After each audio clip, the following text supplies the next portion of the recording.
Corona के बाद bird flu ने देश को डरा दिया है। हिमाचल प्रदेश, मध्य प्रदेश, गुजरात, राजस्थान, केरल, हरियाणा में बर्ड फ्लू की दहशत है और दिल्ली सहित पूरा हिंदुस्तान अलर्ट है। नमस्ते, मैं राशिद आज आपके लिए लेकर के आया हूं एक ऐसा शो जो डराएगा नहीं, वायरस को हराएगा। क्योंकि भारत ने ठाना है कोरोना के बाद अब बर्ड फ्लू को हराना है। बर्ड फ्लू को लेकर आपके जहन में कई सवाल होंगे, मसलन क्या बर्ड फ्लू इंसानों को हो सकता है? क्या पालतू पक्षियों से भी बर्ड फ्लू होता है? क्या बर्ड फ्लू का इलाज है या फिर नहीं? क्या अंडे खाना सुरक्षित है? क्या चिकन खाना महफूज है? आज इंडिया न्यूज आपके हर सवाल का जवाब देगा, वो भी सीधी सरल भाषा में। कोई अफवाह नहीं, कोई सनसनी नहीं, कोई चीख चिल्लाहट नहीं, टीआरपी के लिए किसी भी तरह का ड्रामा नहीं। आपकी जिंदगी का एक ऐसा शो जो आपको डराएगा नहीं, बल्कि ये बताएगा कि आपको किस तरह से सजग, सचेत और सावधान रहना है। और याद रखिएगा, हम आपको विज्ञान की भाषा में भी समझाएंगे, डॉक्टर्स जो आपको यह बताएंगे कि कोरोना के साथ साथ बर्ड फ्लू से कैसे बचना है, कौन सा स्ट्रेन है कोरोना का जो डराने लगा है, और क्यों यह कहा जा रहा है कि कोरोना का जो दक्षिण अफ्रीका वाला स्ट्रेन है उस पर वैक्सीन भी प्रभावी नहीं है, यानी वैक्सीन का भी कोई असर नहीं पड़ रहा है। और बार बार एक ही बात हम कहेंगे, हम सनसनी नहीं फैला रहे, लेकिन आपकी जिंदगी को बचाने के लिए एक ऐसा शो लेकर के आए हैं जिसमें विज्ञान, डॉक्टर आम भाषा की में आपको ये बताएंगे कि रेमेडीज क्या होती हैं, इलाज क्या होता है, घरेलू नुस्खे क्या हो सकते हैं, यानी नानी माँ का इलाज क्या हो सकता है, दादी माँ का इलाज क्या हो सकता है। डॉक्टर्स अपनी तरफ से भी बताएंगे कि एलोपैथ क्या कहता है, होम्योपैथ क्या कहता है, आयुर्वेद क्या कहता है। यानी बर्ड फ्लू की बात होगी, कोरोना के नए स्ट्रेन की बात होगी, हिमाचल कैसे सहमा है ये दिखाएंगे, मध्य प्रदेश तो दहला है, गुजरात भी डरा है, राजस्थान ठहरा है। कोरोना का नया स्ट्रेन यानी जो दक्षिण अफ्रीका का स्ट्रेन है, इसके बारे में बात होगी। इससे पहले कि डॉक्टर्स के पैनल को अपने साथ में मैं जोड़ूं, देखें आप, क्या बर्ड फ्लू इंसानों को हो सकता है? ये पहला सवाल आपके जहन में होता होगा। जवाब ये है हाँ। संक्रमित पक्षी के संपर्क में अगर आप आते हैं तो बर्ड फ्लू का खतरा आपके लिए भी है। सवाल नंबर 2, किन पक्षियों में बर्ड फ्लू के लक्षण मिले हैं? तो इसका जवाब यह है कौवे, कबूतर, मोर, मुर्गी और बत्तख। अगला सवाल, क्या पालतू पक्षियों में भी बर्ड फ्लू होता है? हाँ, अगर पालतू पक्षी संक्रमित है तो इनमें भी बर्ड फ्लू का खतरा है। अगला सवाल यह है, क्या बर्ड फ्लू का इलाज है? तो जवाब यह हाँ, लक्षण दिखने पर आपको डॉक्टर से मिलना है। अब आप ये भी पूछेंगे, क्या अंडा खाना सुरक्षित है? तो जवाब यह है, अच्छे से पका हुआ अगर आप अंडा खाते हैं सुरक्षित है, लेकिन अधपका अंडा अगर आप खाते हैं तो बर्ड फ्लू का खतरा आप में भी आ सकता है, क्योंकि वायरस में म्यूटेशन होती है। वायरस अपनी संरचना बदलता है। H5N1 और H5N8 ये दो वायरस हैं जो बर्ड फ्लू के कहे जाते हैं, और इनमें से कौन सा वायरस आपके लिए खतरनाक है आगे डॉक्टर्स का पैनल बताएगा। लेकिन आप किस राज्य में रह रहे हैं और आपके लिए खतरा उस राज्य में है या फिर नहीं, यह भी आपको बताने के लिए एक रिपोर्ट इन्फोग्राफी की हम दिखा रहे हैं। हिमाचल प्रदेश, मध्य प्रदेश, गुजरात, राजस्थान, केरल, हरियाणा, ये वो 6 या 7 राज्य हैं जहां पर खतरा सबसे ज्यादा है। डिबेट को एक बार ओपन कर देते हैं और जितने भी गेस्ट हैं उन्हें अपने साथ में एक बार जोड़ लेता हूं। मेरे साथ में है डॉक्टर अंकिता बेसोया, आप रिप्रेजेंटेशन कर रही हैं all India institute of medical sciences का। डॉक्टर रवि मलिक, पूर्व सचिव IMA। Doctor DK Gupta, CMD हैं आप फेलिक्स हॉस्पिटल के। डॉक्टर सुनील सिंघल, आप IMA को रिप्रेजेंट कर रहे हैं। डॉक्टर अर्चना धवन, बजाज फोर्टिस हॉस्पिटल से मेरे साथ में जुड़ी हुई हैं। लेकिन मैं पहले डॉक्टर अंकिता, मेरा पहला सवाल आपसे है, सबसे पहले तो हमें यह बताइए कि बर्ड फ्लू के जो दोनों वायरस हैं H5N1, H5N8, खतरा इंसानों को ज्यादा किससे है, और ये सिर्फ संक्रमण पक्षियों में होता है या अगर वायरस की म्यूटेशन हो रही है तो इंसानों में भी खतरा है? फ्लू का वायरस है वो इन्फ्लुएंजा A वायरस होता है। तो इसके जो पुराने जो टाइम टू टाइम आउटब्रेक हुआ है वो H5N1 स्ट्रेन से देखा गया है। हाँ। और इसका देखा गया कि स्पोरेडिक केसेस, जैसे कभी कभी ह्यूमन इन्फेक्शन हो जाता है जब वो क्लोज, जैसे जो पोल्ट्री वर्कर्स होते हैं जो बर्ड के संपर्क में ज्यादा रहते हैं, उनमें देखा गया कि हो सकता है। H5N8 जो है उसमें जो N एंटीजन है 8 नंबर का, इसके चांसेस ह्यूमन इन्फेक्शन के बहुत ही रेयर होते हैं, और जो बर्ड में होता है इसका इन्फेक्शन सीवियर होता है। हाँ। तो अगर हम इसकी बात करें कि जो इसके लक्षण होते हैं ये दोनों वायरसेस के सेम होते हैं, बर्ड में हो और ह्यूमन में जो होता है ये फ्लू वायरस के जैसे ही इसके लक्षण होते हैं। हाँ। तो क्लोज प्रॉक्सिमिटी के कारण हो सकता है। जहां तक मीट और एग्स की बात होती है, अगर इसको खाया जाता है तो प्रॉपर्ली कुक करके खाया जाए तो उससे इन्फेक्शन का खतरा नहीं होता है, क्योंकि ये इन्फ्लुएंजा वायरस अगर कुक करते हैं हायर टेम्परेचर पे तो इसका डेथ हो जाता है और ये सर्वाइव नहीं करता है। ओके, ठीक है, ओके, ठीक है मैम। अब पूरे देश पर किस तरह बर्ड फ्लू का खतरा मंडराया है, अब आप ये जानें। राजस्थान, केरल, एमपी में बर्ड फ्लू के केस सामने आए। हिमाचल प्रदेश में भी बर्ड फ्लू के कई मामले आ चुके हैं। हिमाचल में मृत पाए गए पक्षियों में बर्ड फ्लू की पुष्टि हुई है। राजस्थान में भी कई जिलों में पक्षियों की मौत हुई है। राजस्थान में 170 से ज्यादा पक्षियों की मौत हो चुकी है। झालावाड़ के पक्षियों के नमूनों को जांच के लिए भोपाल भेजा गया, लेकिन झालावाड़ के पक्षियों में बर्ड फ्लू की पुष्टि हो गई है। H5N8 वायरस का प्रसार रोकने के लिए 40,000 पक्षी मारे जाएंगे। केरल के कुट्टायम, आलप्पुझा जिलों में मुर्गियां मारने का आदेश जारी किया गया है। हिमाचल में अंडे, मांस, चिकन की बिक्री पर रोक लगाई गई है। बर्ड फ्लू के खतरे की वजह से केरल में हाई अलर्ट जारी किया गया है। एक बार फिर से डॉक्टर के पैनल को ओपन कर देते हैं। डॉक्टर रवि मलिक, अगला सवाल मेरा आपसे है।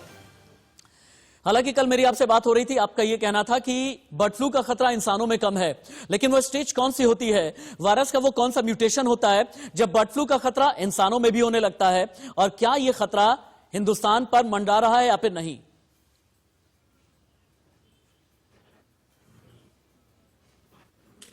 देखिए, आमतौर पे जो बर्ड फ्लू होता है वो माइग्रेटरी बर्ड से होता है। बाहर से जो पक्षी जो है वो ट्रेवल करते हुए आते हैं तो लोकल पक्षियों को बर्ड फ्लू कर देते हैं। अभी तक का बर्ड फ्लू जो है वो क्रोस में हुआ है, यानी कौओं में हुआ है, जैसा कि आपने बताया, डक्स में हुआ है। तो आमतौर पे ये बर्ड फ्लू जो है वो ह्यूमंस में ट्रांसमिट नहीं होता। ये आमतौर का वो है, आमतौर पे ये ह्यूमंस में ट्रांसमिट नहीं होता। लेकिन कभी कभी अगर इसके अंदर म्यूटेशन हो जाए, जो कि वायरसेस में म्यूटेशन अक्सर हो जाती है, अब हम लोग कोविड में भी देख रहे हैं, उसके अंदर म्यूटेशन हो रही है, नए वेरिएंट्स आ रहे हैं।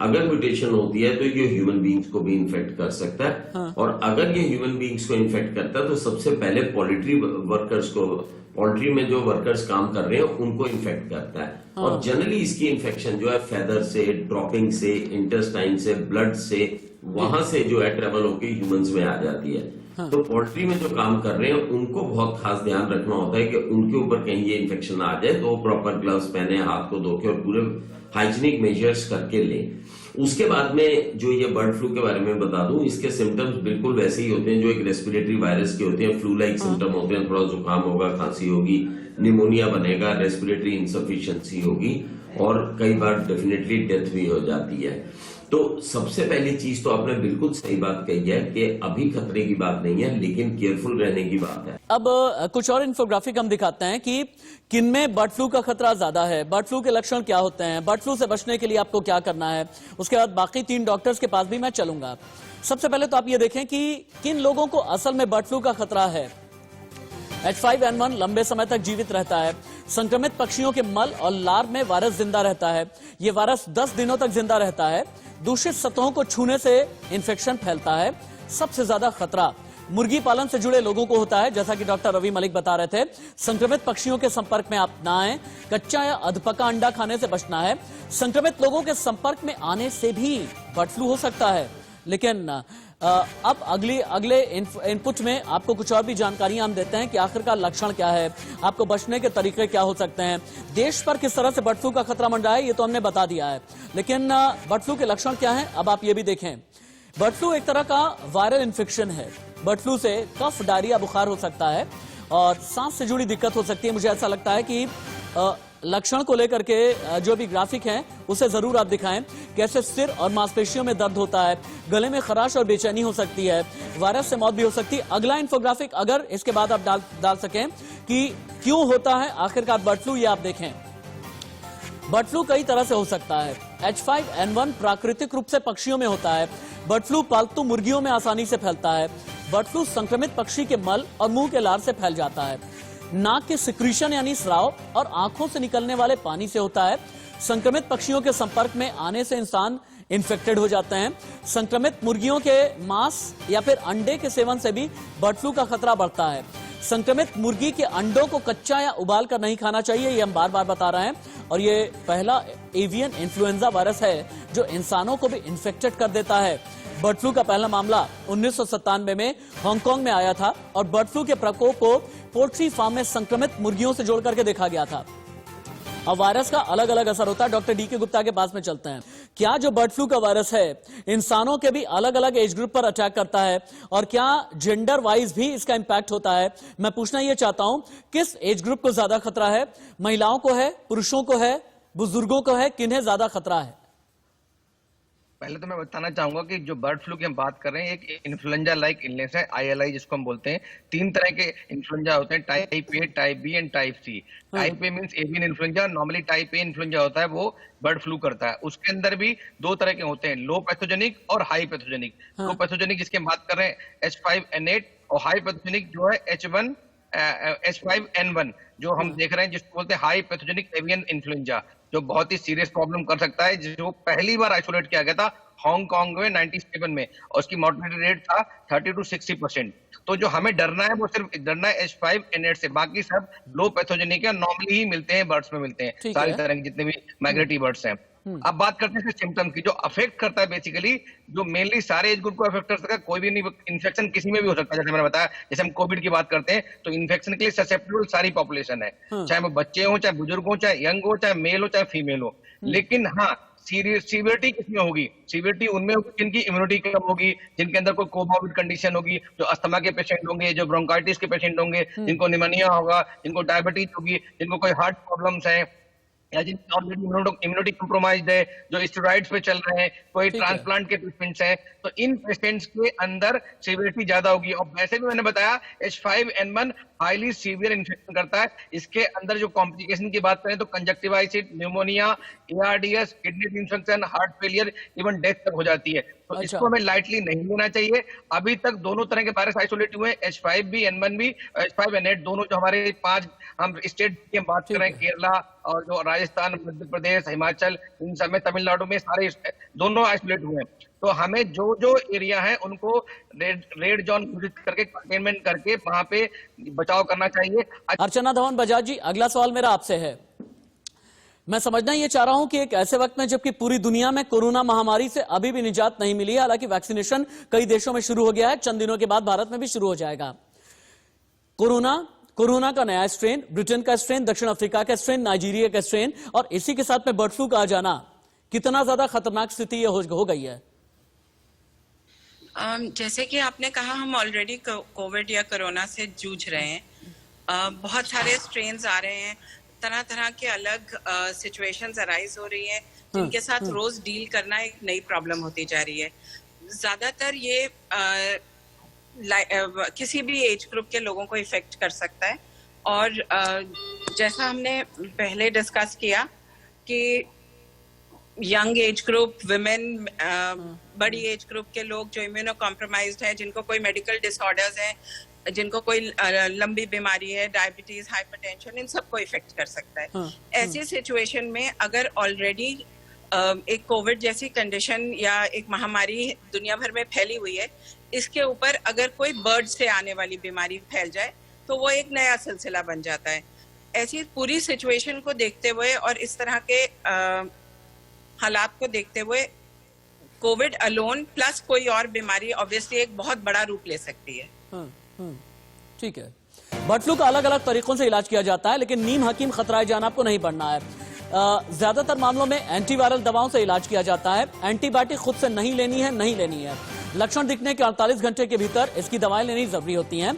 संक्रमित व्यक्ति के संपर्क में आए लोगों को भी ये दवाई ले लेनी चाहिए, और डॉक्टर की सलाह पर बर्ड फ्लू की वैक्सीन आप लगवा सकते हैं। हाइजीन बनाए रखें, समय समय पर अपने हाथ धोते रहें, खुले बाजार में जाने, संक्रमित पक्षियों के संपर्क में आने से आपको बचना है। भारत में जो असली खतरा आया था इस साल में या पिछला साल खत्म होते होते, ये ब्रिटेन के नए स्ट्रेन से था, लेकिन अब दक्षिण अफ्रीका वाला स्ट्रेन भी डराने लगा है। कैसे? इन्फोग्राफिक देखें आप। ब्रिटेन के साथ दक्षिण अफ्रीका में कोरोना के नए वेरिएंट सामने आने लगे हैं।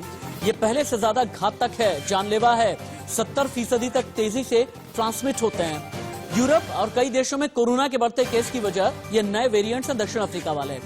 ब्रिटेन के स्वास्थ्य मंत्री मैट हैनकॉक ने बहुत चौंकाने वाला बयान दिया है।